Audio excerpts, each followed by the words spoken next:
Hello friends and alpha members. देखिएगा, मैं आपके सामने आज जिस शेयर की बात कर रहा हूँ ये एक पोर्टफोलियो में रखने वाला स्टॉक है और मैं इसमें आपको ट्रेड की सलाह जो है नहीं दूंगा। ये शेयर एक लॉन्ग टर्म पोर्टफोलियो का जो है पार्ट हो सकता है।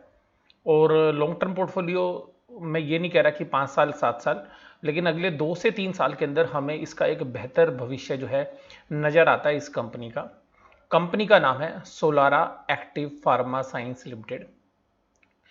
एनएससी पर बीएससी पर लिस्टेड कंपनी है। इसके जो शेयर प्राइस है वो 982 रुपीज़ है। शेयर अभी काफ़ी ज़्यादा चल चुका है, 7.49% की तेजी हो चुकी है। और रीज़न ये है कि इस शेयर के अंदर तेजी का मुख्य कारण मैं आपको वीडियो के दौरान बताऊंगा। कितना शेयर आप खरीद सकते हैं वो भी मैं आपको बताऊंगा। इसके अलावा अगर मार्केट में करेक्शन होती है तो इसमें कितनी करेक्शन आ सकती है मैं उसकी भी जो है जिक्र करूंगा। देखिएगा, स्टॉक मार्केट जो है उसके अंदर जो निवेश होते हैं वो सब्जेक्टेड टू रिस्क होते हैं। तो मैं इस बात को मना नहीं करूंगा कि जब इस एनालिसिस को मैं कर रहा हूं तो इसमें रिस्क नहीं है, रिस्क हो सकते हैं, इस बात में कोई डाउट नहीं है। कंपनी का बिजनेस है, हमें उम्मीद है कि अगर अच्छा चलेगा तो हमारे को जो है मल्टीफोल्ड रिटर्न्स इसके अंदर मिलने की संभावना रहेगी। और बिजनेस जिस सेगमेंट के अंदर है, जिस तरीके का ये बिजनेस में रिक्वायरमेंट है, जिस तरीके से इसका फ्यूचर हमें दिख रहा है, उस नज़रिए से ये शेयर मैं आपके साथ शेयर करूं। दूसरी बात, मेरी पर्सनल होल्डिंग है या नहीं है। देखिएगा, जो भी शेयर्स मैंने अगर पिछले 1 महीने के दौरान रिसर्च किए हैं, जैसे कि मैं अपनी पिछली वीडियोस में बता रहा था कि कुछ शेयर्स हमारे रिसर्च के अंदर चल रहे हैं, तो जो भी शेयर्स हमारे रिसर्च में चल रहे होते हैं उसमें मैं अपनी कोई भी पर्सनल पोजीशन तब तक नहीं बनाता हूं जब तक कि मैं आपको डिस्क्लोज ना कर दूं। तो सिंपल सी बात है कि मेरे पास यहाँ पे कोई भी शेयर होल्डिंग नहीं है। लेकिन मैं इस बात की मना नहीं करूंगा कि ये शेयर्स मैं नहीं खरीदूंगा, क्योंकि आपको बताने के बाद, मैं संडे को इसीलिए बता रहा हूं कि आपको बताने के बाद मैं इस शेयर्स को एक्यूमुलेट कर सकता हूं अपने पर्सनल पोर्टफोलियो के अंदर भी। तो देखिएगा, बिल्कुल मैं आपको ईमानदारी के साथ जो है एनालिसिस इसीलिए कर रहा हूं क्योंकि अगर मैं इन शेयर्स को पहले खरीद लेता तो मेरा वेस्टेड इंटरेस्ट हो जाता। देखिएगा, जो शेयर्स मेरे पुराने खरीदे हुए हैं उसमें मैं कुछ कर नहीं पाता हूं, तो जब वो एनालिसिस होते हैं तो मैं आपको बताता हूं। तो इसमें मेरी कोई पर्सनल पोजीशन नहीं है, आपके साथ ही मेरी पोजीशन आएगी, यानी कि कल 9:15 के बाद ही मेरी पोजीशन आएगी अगर मैं इसमें से कुछ शेयर्स खरीदूंगा तो। और देखिएगा, ये जो सोलारा एक्टिव फार्मा है ये एक फार्मा कंपनी है, एपीआई का इनका बिजनेस है। क्या एपीआई होता है वो भी मैं आपको सीधा सीधा जो है इसके साथ बताऊंगा। ये एपीआई एक मैन्युफैक्चरिंग यूनिट होती है। ये एपीआई के अंदर वास्तव में जो ड्रग्स वाली जो कंपनियां, जो फार्मा बनाती हैं, जो कंपनियां मैन्युफैक्चरिंग करती हैं ड्रग्स को, उनके लिए एक रॉ मटेरियल का काम करता है। अब ये एपीआई क्या होता है? एपीआई का मतलब होता है कि एक ऐसा इंग्रेडिएंट्स जो कि केमिकल कंपाउंड से कुछ प्रोसेस करके फार्मा के लिए रॉ मटेरियल के तैयार हो जाए। अब ये रॉ मटेरियल डिफरेंट डिफरेंट्स होते हैं। ये डिफरेंट डिफरेंट्स रॉ मटेरियल का मतलब है कि ये बहुत डिफरेंट टाइप्स के जो पेन किलर्स होते हैं या डिफरेंट टाइप्स की जो पेन रिलीफ वाली जो सेगमेंट के अंदर जो मेडिसिन बनती है, तो उनके लिए ये जो है रॉ मटेरियल तैयार करते हैं। तो बेसिकली ये केमिकल कंपाउंड्स को लेते हैं और उन केमिकल कंपाउंड्स को प्रोसेस करते हैं डिफरेंट तरीके से, और उससे जो है डिफरेंट जो है प्रोडक्ट निकलते हैं। तो जो इनका फिनिश प्रोडक्ट आता है वो फार्मा के अंदर as a raw material use होता है। देखिएगा, इसकी मैन्युफैक्चरिंग फैसिलिटीज कहां पर है, तो आप जो है स्क्रीन पे देख भी पा रहे हैं। अंबरनाथ महाराष्ट्र के अंदर जो है इनकी मैन्युफैक्चरिंग यूनिट्स है, जिसकी रिएक्टर्स, क्योंकि मैंने आपको बोला कि प्रोसेस करते हैं तो रिएक्टर्स की जरूरत होती है, तो इसकी जो रिएक्टर डिटेल्स है वो 250 L से 8000 L तक है, यानी कि जो टेम्परेचर है वो 20 सेल्सियस से लेकर 130 तक है। ये एक्चुअली प्रॉपर्टीज जो है वो साइंटिफिकली है। एल का मतलब यहाँ पे लीटर है। उसके बाद रिएक्टर डिटेल्स का मतलब है size range from 250 litres to 12500। ये कुड्डलोर तमिलनाडु के अंदर जो है जगह है वहां पर, और जिस टेम्परेचर पर ये प्रोसेस करते हैं वो टेम्परेचर भी आपके सामने है। अब ये देखिएगा, ये दोनों जो यूनिट्स हैं इनमें खास बात क्या है कि ये वाली जो यूनिट है इसमें यूएस एफडीए की परमिशन है। क्योंकि देखिएगा, अगर आपको यूएस में दवाई बेचनी है या यूएस के लिए जो दवाई प्रोड्यूस कर रहे हैं उनके लिए अगर इसका मटेरियल यूज कर रहा है तो उस कंपनी को जो है पहले ये सर्टिफिकेशन दिखाना पड़ता है यूएस वालों को कि हमने जो रॉ मटेरियल खरीदा है वो यूएस एफडीए अप्रूव्ड कंपनी से ही खरीदा है। तो अल्टीमेटली यहाँ पर ये यूएस एफडीए से अप्रूव्ड प्लांट है।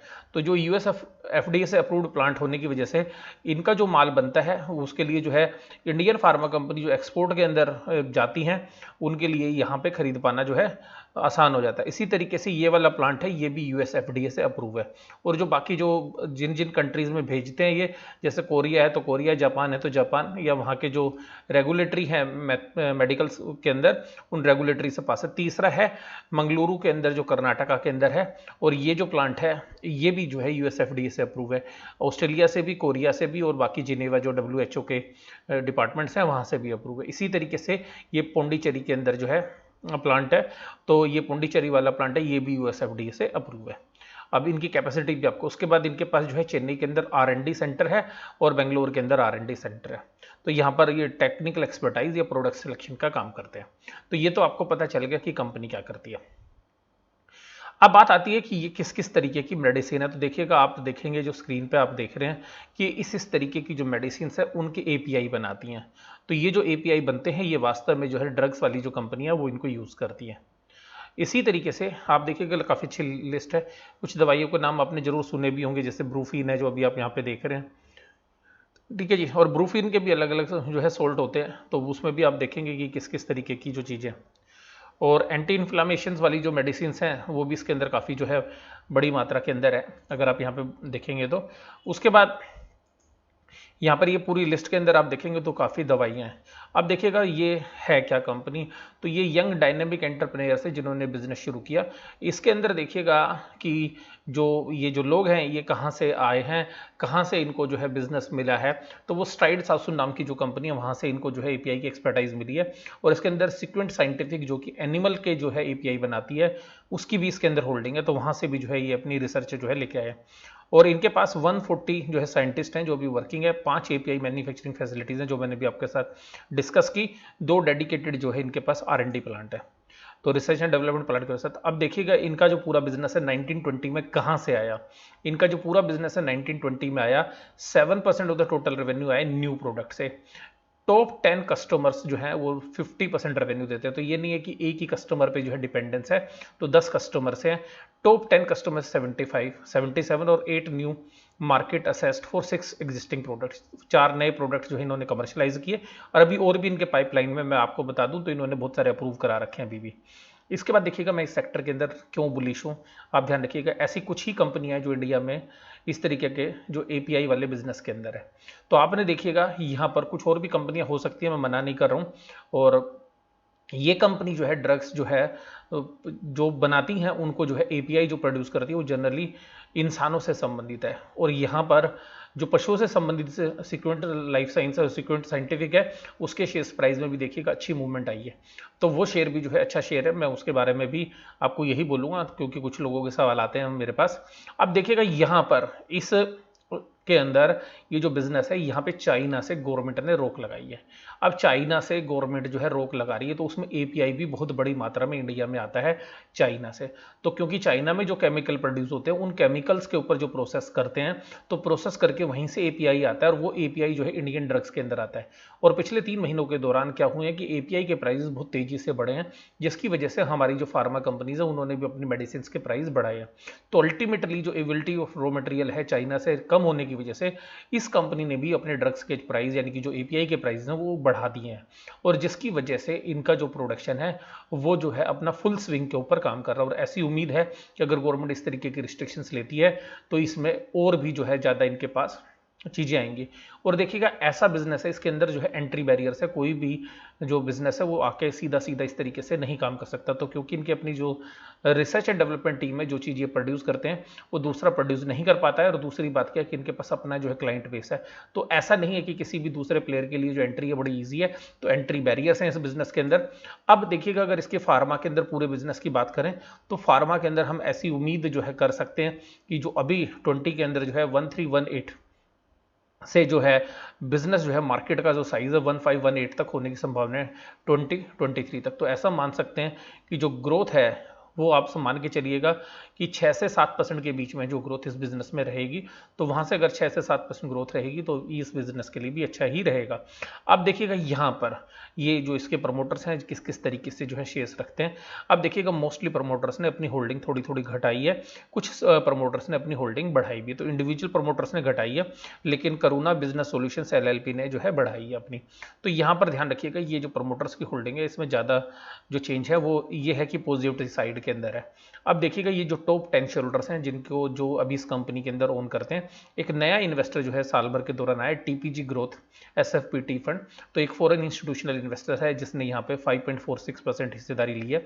उसके अलावा देखिएगा SBI magnum multi cap fund जो है, टिम्प holdings, BNP Paribas, CVR enterprises, HBM health care, unit trust of India की जो इन्वेस्टमेंट एडवाइजरी सर्विसेज लिमिटेड है उनके पास जो इसकी होल्डिंग है, रेप्टोस ब्रैट, route one offshore funds, Mukul Agarwal जो है, तो ये Param capital research private limited के, route one, government pension fund global. तो इस तरीके के जो बड़े टॉप 10 जो है इन्वेस्टर्स हैं, तो जो 12वां नंबर पे जो ग्लोबल फंड्स हैं वो एग्जिट कर गए हैं यहाँ से।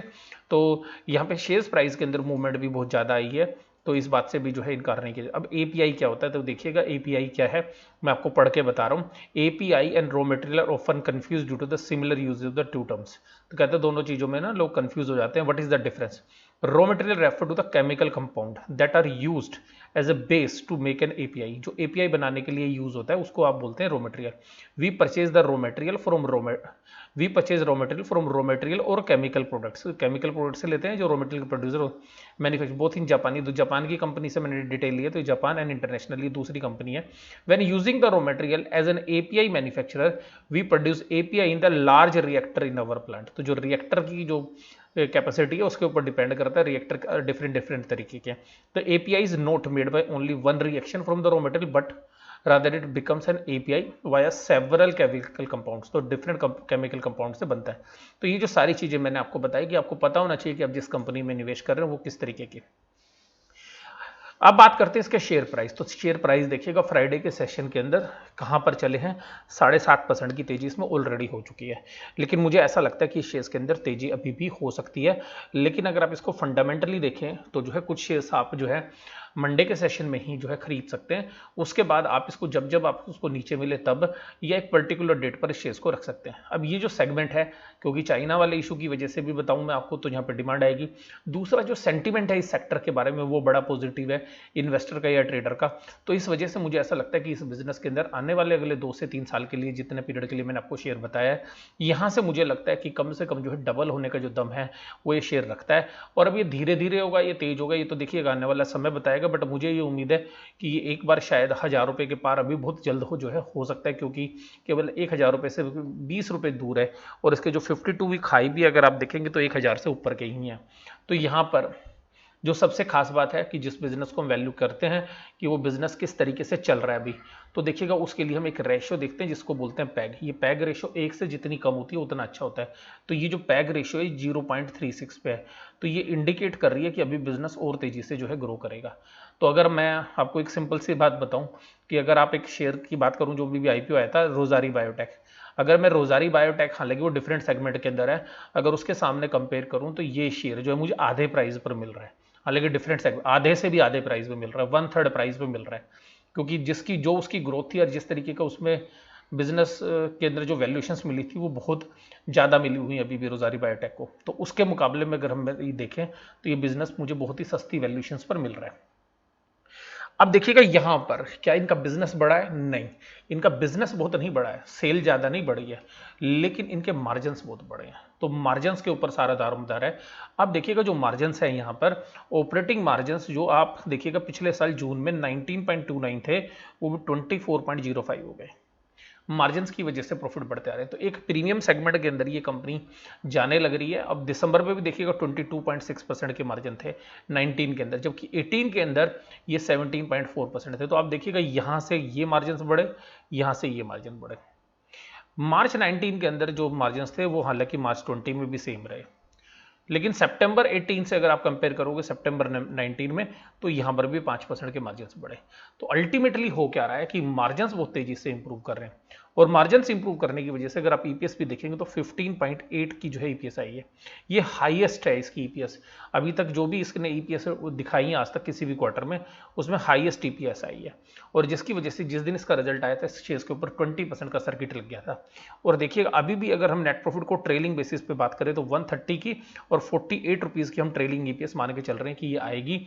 अगर 12 महीने की अगर हम बात करें तो 48.5, और मुझे इस बिजनेस में ग्रोथ लग रही है तो मुझे 60 रुपये की ईपीएस जो है लगती है। और अभी भी ये शेयर जो है मुझे 16 से 17 की पी रेशियो पर मिल रहा है इन प्राइस पे, और मुझे लगता है कि ये जिस तरीके की ग्रोइंग कंपनी है उसमें मुझे महंगा नहीं लग रहा। लेकिन हर कंपनी में कुछ ना कुछ कंसर्न्स होते हैं, तो मैं उनकी भी बात आपके साथ करूंगा। मार्केट कैप अभी बहुत ज़्यादा नहीं है, मार्केट कैप भी आप अगर बात करेंगे तो 2363 करोड़ की है। तो ये जो मार्केट कैप है और 981 का जो प्राइस है, 20 की जो है पी रेशियोज, अगर फॉरवर्ड आप देखेंगे तो ये 16 से 17 की पी पर मिल रही है, जो मैंने भी आपको कैलकुलेट की। ये पीछे की अर्निंग्स हैं जो पिछले साल आई थी। अब देखिएगा डिविडेंड ये कंपनी देगी नहीं, आगे भी डिविडेंड की कोई उम्मीद मत करना, थोड़ा बहुत डिविडेंड आता है ऐसी कंपनी में, फार्मा कंपनी में। रिटर्न ऑन इक्विटी देखिएगा 12.13 है, जो मुझे आगे चल के लग रहा है कि 18% तक जो है रिटर्न ऑन इक्विटी होने वाली है। और जब ये इस तरीके की रिटर्न ऑन इक्विटी होगी तब इस शेयर्स के अंदर जो है वैल्यू अनलॉक होती हुई आपको नजर आएगी। अब इसके अंदर रिस्क क्या है हमारे लिए? रिस्क ये है कि ये कंपनी जो है जनरली 14 to 16 की पी रेशियो पर जो है काम करती है, और जो मैं आपको कहता हूँ कि हमेशा मीडियन पर चल के रहेगी, तो इसके पास बहुत पुरानी हिस्ट्री नहीं है। तो हमारे पास जो डेटा है वो केवल 3 या 4 साल के हैं। तो 3 या 4 साल के डेटा के ऊपर हम ये नहीं बता सकते कि ये मीन के पास आएगी या नहीं आएगी। तो ये भी हो सकता है कि मुझे शेयर री रेट होता हुआ नजर आए, और मुझे इंट्यूशंस भी, और जो मैं अपनी अगर समझ लगाऊं, अगर मैं अपनी अकल से बात करूं, तो मुझे ऐसा लगता है कि ये एक नए सेगमेंट में जा रही है। क्योंकि मैं पहले भी इस तरीके की कंपनियों में जो है इन्वेस्ट कर चुका हूं, और जब इन्वेस्टमेंट करता हूं तो उसके बाद मैंने देखा है कि जब इनके अच्छे रिजल्ट्स आते हैं, ऑपरेटिंग मार्जिन आते हैं, और जब इस तरीके की एक्सपेंशन होती है, तो कंपनी एक नए सेगमेंट के अंदर री रेट हो जाती है। और आप देखिएगा कि जो फ्राइडे के सेशन में जो प्राइस आपको देखने के लिए मिले वो भी यही इंडिकेट कर रहे थे। तो यहाँ पर आपको देखिएगा पी वैल्यूएशंस अभी तक सबसे महंगे हैं।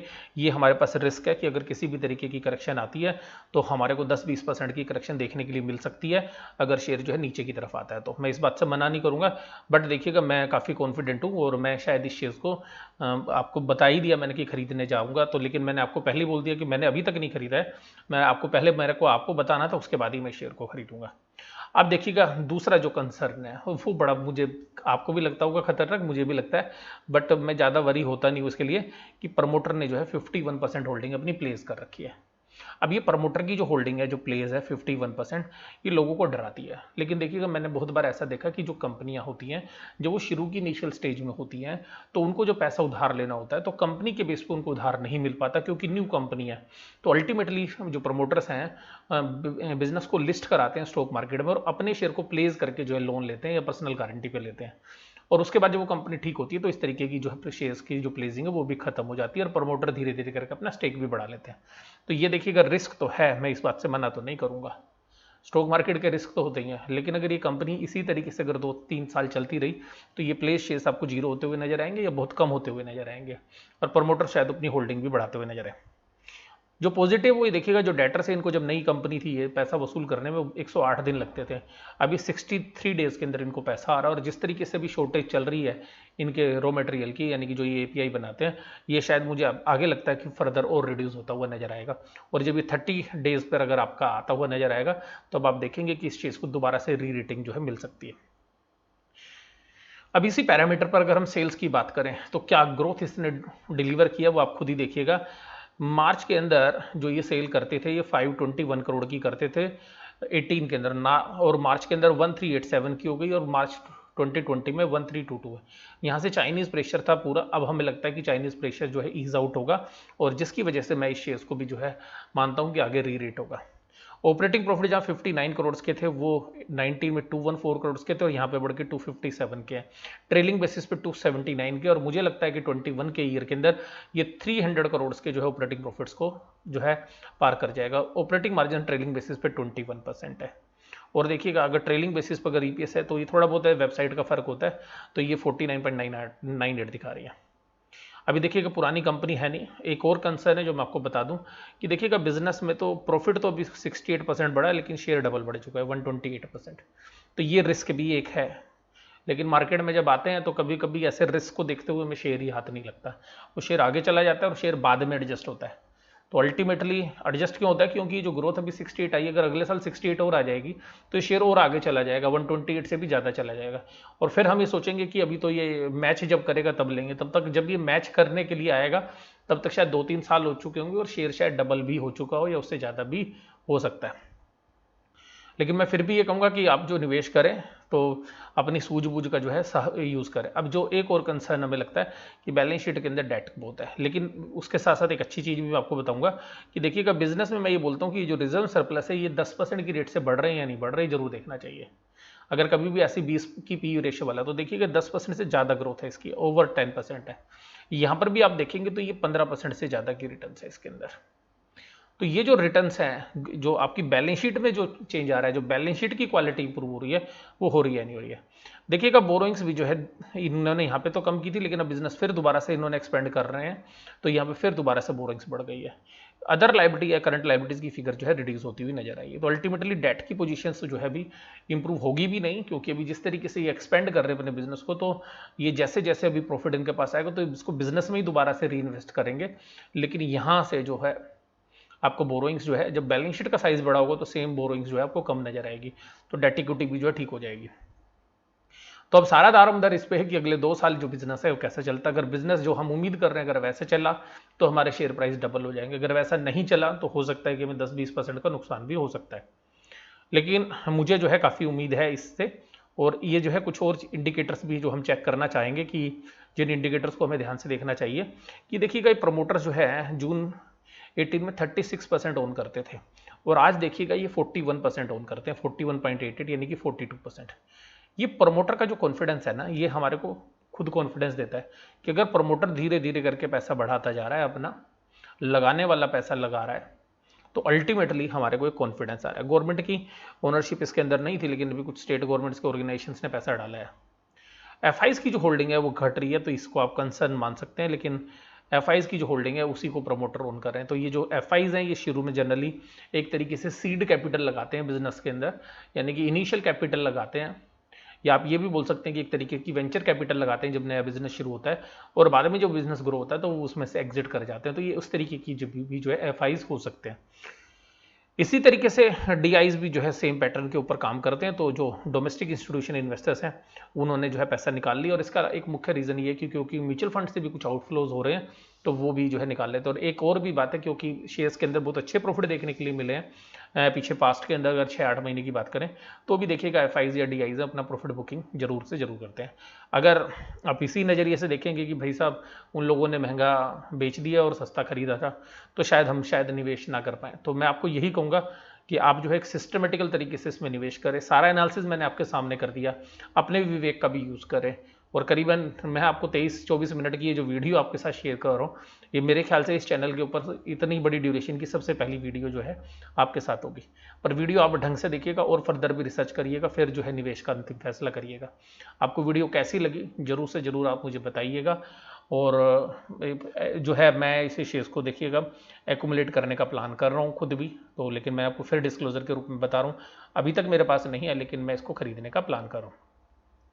और जो मेरा टाइम ओरिजिन है उसमें ट्रेड का बिल्कुल भी नहीं है। अगर मैं इस शेयर को खरीदने के बाद भी अगर ये एक ही दिन में या 10 दिन में या 15 दिन में 10-15% भी बढ़ता है, 20%, तो मैं एग्जिट नहीं करने वाला हूँ इस शेयर से। तो अभी के माहौल के अंदर जो मुझे लगता है, जिस तरीके के सरकमस्टांसिस हैं, जिस तरीके का बिजनेस एनवायरनमेंट है, अगले 1.5 से 2 साल के अंदर मुझे अच्छी रिटर्न्स की उम्मीद है। हो सकता है 40-50% की रिटर्न्स मुझे ईजिली मिल जाए, और शायद मैं उम्मीद तो करूँगा ज़्यादा भी मिल जाए, बट मैं इतना तो एक्सपेक्ट कर ही रहा हूँ। तो देखिएगा वीडियो आप इसी तरीके से देखते रहिएगा। आपको वीडियो कैसी लगी जरूर से जरूर मुझे बताइएगा। वीडियो देखने के लिए धन्यवाद। Thank you very much.